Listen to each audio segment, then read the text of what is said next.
கஷ்டத்தை எவன் ஒருவனுக்கு கடவுள் அதிகமாக கொடுக்குறானோ ஆயுசு அவங்களுக்கு அதிகம்னு அர்த்தம். தம்பி சுரேஷ் காமாட்சி வந்து இந்த கதையை தம்பி வெற்றி குமரன் சொன்னதை போல ஒரே சந்திப்பு 2 மணி நேரம் படத்தை இப்படி ஓட்டி ஒரு சந்திப்பில் காமிச்ச தம்பி அண்ணன் அடுத்து என்ன பண்ண போறீங்க நாப்பில் திரும்பவும் சொல்லுகிறேன், இது சபைக்காக கிடையாது. இந்த கதை உருவானதற்கான காரணம் நான் சின்ன வயசுல என்னை விட வயதில் மூத்தவர்கள், என்னை விட இந்த பூமியை முதல்ல பார்த்தவர்கள், அவர்கள்ட்ட பார்த்த உடனே அது குறிப்பாக கிழவிகளாக இருந்தால் கிழவனாக இருந்தால் 10-12 வயசில் அருகில் அமர்ந்து சுருங்கி போன தசையை தடை விட்டு அவருடைய வாழ்க்கையை நான் கேட்பேன். தாத்தாவுக்கு உனக்கு எத்தனை மாதிரி சண்டை பிடிச்சி ஃபர்ஸ்ட் நைட்டே நினச்சா இல்லை கொஞ்சம் 5 நாள் செடு நினச்சா சண்டை போட்டு பிரிஞ்சது பிறகு யார் முதல்ல போய் பேசுவாங்க? அப்படியா? ஓஹோ. இப்படி அந்த மலரும் நினைவுகளை கிளறி விட்டு அப்படியே கொட்ட வச்சிருவோம். கட்ட பேச்சு துணைக்கு அழுகாமல் இருக்கக்கூடிய பெரியவர்களிடம் பேசுகிற பொழுது அவர்கள் வாழ்ந்த வாழ்க்கையை வரிசைப்படுத்துகிறாங்க. ஸோ அது இளம் பிராயத்தில் எனக்கு ஒரு கருத்து. அதனால தான் வாய் திறந்தால் பேசக்கூடிய சக்தி இருந்ததுன்னா அதெல்லாம் இந்த ஸ்டோரேஜ். அதற்கு பிறகு ஓரளவு இந்த திரையுலகம் எனக்கு ஒரு சிறிய பெயரை கொடுத்த பிறகு, சகோதரர் பிரபு சாலமன் மூலமாக ஒரு பெயர் எனக்கு கிடைத்த பிறகு, நான் என்னை பார்க்கக்கூடிய பெரிய தொழிலதிபர்களாக நான் அவுட் ஆஃப் சப்ஜெக்ட் பேசுகிற பொழுது, தத்துவம் பேசுகிற பொழுது அப்படி மடை திறந்த வெள்ளம் உண்மையை கொட்டிடுறாங்க. அது தனுசு ராசி, மீன இலக்கணம், புரோடா, அது நம்ம தான் தோணுது, எல்லாம் சொல்லிடுவாங்க. அப்படி நிறைய தொழிலதிபர்களுடைய கதையை நான் கேட்கிற பொழுது ஒரு குறிப்பிட்ட ஒரு தொழிலதிபர் மனிதன் புனிதராக இருக்கக்கூடிய ஒரு அற்புதமான ஒரு ஆத்மா, அவருடைய நினைவுகள், அவர் வாழ்ந்த வாழ்க்கையை, அவர் ஒட்டுமொத்த ரகசியத்தையும் பச்சை குழந்தை போல இளநிக்கக்கூடிய தண்ணி போல அப்படியே கொட்டி தீர்த்தாரு. அது உள்ளுக்குள்ள இருந்தது. சரி, இது எப்பாவது வடிவப்படுத்தணுமே அப்படின்னு நினைக்கிற பொழுதுதான் எனது தாய் எனக்கு கொடுக்கவில்லை. ஆனால் இன்னொரு தாய்க்கு பிறந்து எனக்கு தம்பியாக இருந்து என்னை தாங்கி பிடித்து கொண்டிருக்கக்கூடிய என் வாழ்க்கையினுடைய மிச்சம் உச்சம் எல்லாமே சமுத்திரக்கனி தான். அதை எல்லா இடத்துலையும் சொல்லுவேன். இந்த சினிமா என்னை எத்தனையோ புரட்டி எடுத்திருக்குது. என்னை பயன்படுத்துவார்கள், பயணம் செய்வார்கள், பயணத்தோடு இருப்பார்கள், என் பக்கத்திலும் இருப்பான் என்றால் என் அன்பு தம்பி சமுத்திரக்கனி தான். எனது ஒட்டுமொத்த உறவுகளும் ரத்த சொந்தம் ஒட்டுமொத்தமாக விட்டாலும் தம்பி வீட்டில் போனால் தனியாக சந்தோஷமாக பார்த்துக்கலாம். அதை விட்டு தான் என் வீட்டில் மிரட்டிக்கிட்டே இருக்கேன் நான். ஏய் என் தம்பி இருக்கான், ஏய் என் தம்பி கொஞ்சம் அப்படி மரியாதை 7 மணிக்கு கொடுத்து 7:10 வந்தாவே எனக்கு தாழ்வு மனப்பான்மை ஆயிரும். என்னடா 5 நாள் ஷூட்டிங் போல என்ன 7:10 வருது காஃபி? ஓ, அப்போ தம்பி சமுத்திரக்கனிக்கு போன போட்ட வேண்டியதான். வேற வழியில் ஒரு பிள்ளைய வச்சு தான் வாழ்ந்துக்கிட்டு இருக்கேன். இப்போ அப்போ மோபதிக்கணும் பெரிய தடி விட்டு அங்கே போயிடுவாரு. இது என்னடா? ஸோ அந்த மாதிரி சமுத்திரக்கனி யார் படைப்பார்? ஒரு குணச்சித்திர நடிகன் நல்லா நடிப்பார், எல்லாருக்கும் தெரிஞ்ச விஷயங்கள் தான். வினோதய சித்தம் இந்த ஒரு கதையை எனக்கு அவர் படைத்து போற இட வார இடமெல்லாம் என்னை கொண்டாட வைக்கிற பொழுது எனது அன்னைக்கு சம்மதி சார், அர்ஜுன் சார் கூட சொன்னாங்க, என்ன நான் பெங்களூரில் உட்காந்துட்டு இருக்கேன், இது ஒரு படம் பார்த்தாங்க சார். அதான் சார் வினோத சித்தம். ஓ, அப்போ தெரிஞ்சுக்கிட்டு பார்க்காம சார் பார்த்துட்டேன் என்று சொல்லிட்டார். வினோதய சித்தத்தை தம்பி சமுத்திரக்கனி படைக்காமல் கொடுக்காமல் இருந்திருந்தால் நிச்சயமாக இந்த கதையை வடிவப்படுத்திருக்க முடியாது, வாய்ப்பே கிடையாது. ஸோ எப்படி பார்த்தாலும் பிள்ளையார் சொல்லி 786 சிலுவை குறி 3 குறிகளும் சேர்ந்தாலும் கூட இந்த கதையினுடைய அடிநாதம் என்பது தம்பி சமுத்திரக்கனி என்னை வைத்து எழுதி அதை வெற்றிப்படமாக மாற்றி 22 காட்ச் 19 நாட்கள் அவரிடமான ஒரு படத்தை வினோதய சித்தம் என்பது பார்த்தா கொடுத்துச்சு. அந்த தம்பி கொடுத்ததுக்கு பிறகுதான் எல்லா நேரத்திலையும் என்னுடைய பசிக்கு அடுத்தவங்களே சமைச்சு கொண்டு வருவாங்களா? இப்போ பொண்டாட்டி ஊருக்கு போயிட்டு நான் தானே சமைக்கணும். அதை போல எனக்கென்று எப்பொழுதுமே ஒரு கதை வரும் என்று நான் மற்றவர்களை எதிர்பார்க்க முடியாது. நாமளே சமைச்சு சாப்பிடுமே இந்த கதையை சமைத்தேன். நல்ல உணவை கொடுத்த பிறகு நானே சமைத்து அந்த உணவு.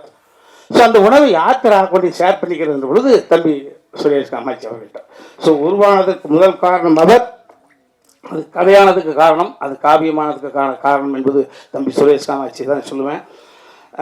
எல்லாமே நம்ம எல்லாருமே பிள்ளைகளுக்காக தான் வாழ்கிறோம். ஊடக சகோதரர்கள் சகோதரிகள் நீங்கள்லாம் எல்லாமே நம்ம பிள்ளைகளுக்காக தான் வாழ்கிறோம்.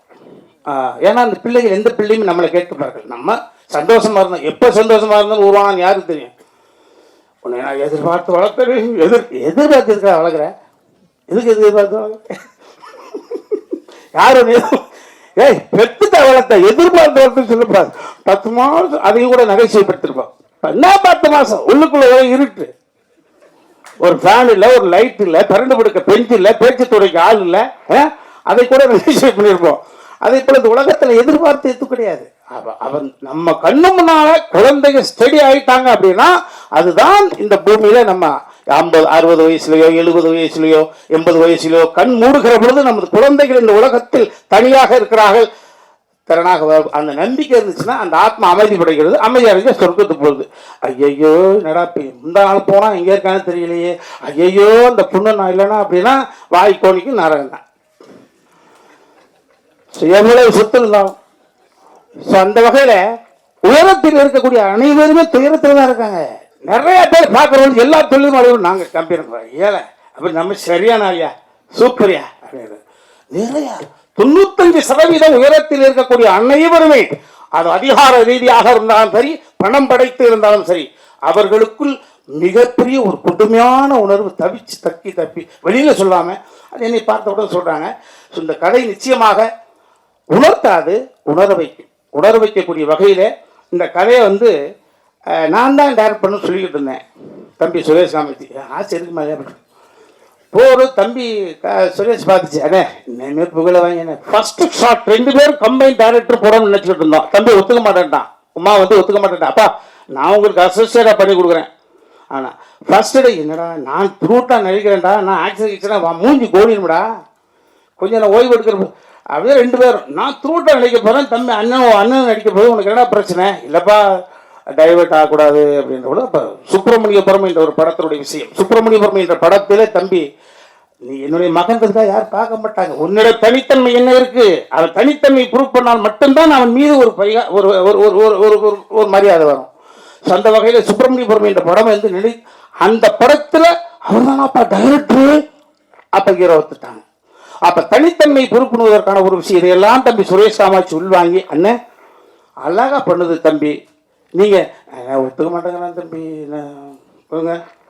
ஒரே நிமிஷத்தில் பேசி ஒர்க் அவுட் பண்ணி என்னை இயக்குநராக கொண்டு வந்திருக்காப்புல. அப்போ எனக்கு ஒரு மூத்த மகனோ அல்லது என்னை ஆளுமை செய்யக்கூடிய எனது அப்பாவோ இருந்திருந்தால் நான் சொல்வதை கூட என் பையன் கேட்க வேண்டிய அவசியம் கிடையாது, எங்கள் அப்பா சொன்னால் கேட்பாங்க. அதே போல் ஒரு தந்தை ஸ்தானத்திலிருந்து அவனை இயக்குனர் ஆகியிருக்காங்கப்பா. ஆமாம், எங்கள் அப்பா இருந்திருந்தாருன்னா ஜெகநாதன் பிள்ளை இருந்திருந்தான்னு எதை செய்திருப்பாரோ அதை செய்திருங்கப்பா. வாட் எவர் இட் இஸ், உன் வாழ்க்கையை நாங்கள் 2 தடவை கலந்துருப்போம். எவ்வளோ உயரத்துக்கு பாருங்க இன்னொரு வேல் சென்றாலும் உனக்கு கடமைப்பட்டவனு சொல்லிட்டான். நான் சொல்லாமல் இருந்தது தான் சங்கட்டம், ரொம்ப மகிழ்ச்சி. ஸோ இந்த எல்லா தம்பிமார்களும் இந்த படத்தில் நடித்த அத்தனையும் நிறைய நிகழ்வுகள் இருக்குது, அதை நாங்கள் ஷேர் பண்ணிப்போம். ஆமாம், மீண்டும் நான் சொன்னால் செயற்கையாக இருக்கும். இந்த படம் நிறைவாக வந்திருக்கு, எனக்கு பிடிச்சிருக்கு. ஆமாம், அது எனக்கு பிடிச்சிருக்குன்ற காரணத்தினால தான் இவ்வளோ நேரம் சிரித்த பாருங்க, முகம் நல்லா இருக்குது. என் மனைவி வந்திருக்காங்க. ஆமாம், எனக்கு வாழ்க்கையில் ஏற்ற இறக்கம் எனக்கு இனிமேல் அவள் தான். எங்கள் அம்மா இல்லை, எங்கள் அப்பா இல்லை. என் தாயாகவும் தந்தையாகவும் பார்க்கக்கூடிய மனைவி தன் மகன் எனக்காக வரல, அதை திரும்பி சொல்கிறேன். அர்ஜுன் சார் எனக்காக வரல, அதையும் சொல்லி பண்ணேன் நான். ஆமாம், இதெல்லாம் நிறைய சொல்லி பண்ணாங்க. என் மனைவி எனக்காக வரலன்ற போது பாருங்க, உமாபதிக்காக தான் மகனுக்காக தந்தைய அதே மாதிரி என் மகள் எந்த நிகழ்வுகளுக்குமே போனதில்லை. ஜஸ்ட் ஒரு கோல்டு மெடல் வாங்கின புள்ள. ஆமாம், அது வந்திருக்கு. என் மருமகன் மேலே உட்காந்துருக்காரு. அந்த வாய்ப்பு கிடைச்சிச்சு, அவரையும் 2 சீல் நடிக்க வச்சுக்கிட்டோம். ஒட்டு லாக் பண்ணி வச்சிருந்தோம் இல்லையா. ஆமாம் ஆமாம், அதே மாதிரி எங்களுடைய இன்னொரு மகள் எங்கள் குடும்பத்துக்கு வந்த ஐஸ்வர்யம், பெரிய பெரிய கொடை, காலம் எங்களுக்கு கொடுத்த கொடை. ஒரு 6-7 மொழிகள் பேசக்கூடிய அளவுக்கு வல்லமை. புரட்சி தலைவி ஜெயலலிதா அம்மாவுக்கு பிறகு பல மொழிகள் பேசக்கூடிய சீதா பயணம் என்ற ஒரு படத்தில் அவங்களுக்காக வச்சு மிக பிரமாண்டமான படைப்பை, தனது மகளுக்காக ஒரு படைப்பை எடுத்திருக்காங்க அர்ஜுன் சார். ஆமாம், அவருடைய உடன்பிறந்த தங்கை அஞ்சனா பாப்பா வந்திருக்காங்க. இது ஒரு அற்புதமான குடும்ப விழா. அதை இனி பல வருடங்களாக பார்த்துருக்குறீங்க. எனக்கு அன்பு தம்பி சமத்திற்கு நீங்கள் 5:30 மணி ஃப்ளைட் பிடிச்சி ஃபுல்ல ஓடி வந்து உட்காந்துட்டு இருக்கு. ரொம்ப மேலே சொல்ல மாதிரி எல்லோருமே நல்லவர்கள் மாதிரி, நல்லவர்களெல்லாம் சேர்ந்து ஒரு காரியத்தை செய்யறோம், அது நல்லதாகவே நடக்கும். அந்த நல்லதை உங்களோட மட்டும்தான் நாங்கள் செய்வோம். எனக்கு இனிமேல் ஒன்றும் பிரச்சனை கிடையாது. கனவுகள் நிறையாக இருக்கிறது. இந்த அவையில் அமைந்திருக்கக்கூடியவர்களுடைய துயரத்தில் ஷேர் பண்ணிக்கொண்டு நிறைய நாள் கனவு. இப்போ தான் மகனுக்கு கல்யாணம் ஆகிருக்கு. நான் வல்லமை கொண்டவனாக எனக்கு இருக்கிற பொழுது நிச்சயமாக அதை உங்களோட நான் ஷேர் பண்ணிப்பேன். ஏன்னா உலக இவ்வளோதான், எவனுக்கு எப்போ எதுன்னே தெரியாது. இந்த படம் நிச்சயமாக இந்த ராஜா கிளி கூண்டுக்குள்ளே இருந்துச்சு, இப்போ ஒரு அற்புதமான தருணத்தில் கூண்டு விட்டு வெளியில் வந்து பறக்குது. மறுபடி எங்கள் ஐயா சொன்ன தான் தங்க கிளியாக பவனி வர எல்லாம் இறைவனை பிரார்த்தனை பண்ணிக்கிறேன். யாரையாவது விட்டுருந்தால் நிறைய மேடைகள் இருக்கு, அங்கே பேச போகிறோம், சேனல்னே விடாது. அதனால் யாராவது விட்டுருந்தா பண்ணிக்கப்பா ஃபோன் போட்டு அழுகாதீங்களா, மகிழ்ச்சி. அப்புறம் என்னையும் நாயகனாக ஒத்துக்கிட்டு இந்த பாடல்களுக்கு நடிப்பதற்கு ஒத்துக்கிட்ட இந்த பொண்ணுங்களாம் எவருக்கா? ஐயோ இல்லை, சினிமா அப்படி இல்லை. இப்போ அதில் அனுபவம் தான். அந்த அனுபவங்கள் வந்து உள்வாங்கிக்கிறது. பெர்ஃபார்ம் என் மேலே எனக்கு நம்பிக்கை இருக்கா? நான் எப்படி ஒரு அரவிந்த் சாமி சாருக்கு எனக்கு என்ன பெரிய ஒரு 45 வயசா வித்தியாசம். என் மீது கொண்ட நம்பிக்கை அவருக்கு தந்தையாக நடித்தேன். அதே போல எனக்கு அற்புதமான சகோதரி சொன்னாங்க ப்ரெஸ்ல, ராஜா இங்கே கிளிகள் எங்கே, ராஜா இங்கே கிளிகள் இங்கே. இன்னும் 2 கிளி இருக்குது. அந்த 2 கிளி அந்த கிளிக்கு ரெக்கம் எடுத்து கொஞ்சம் பறந்தாங்க தெரியுது. ஸோ எல்லாம் இறைவனுக்கு நன்றி.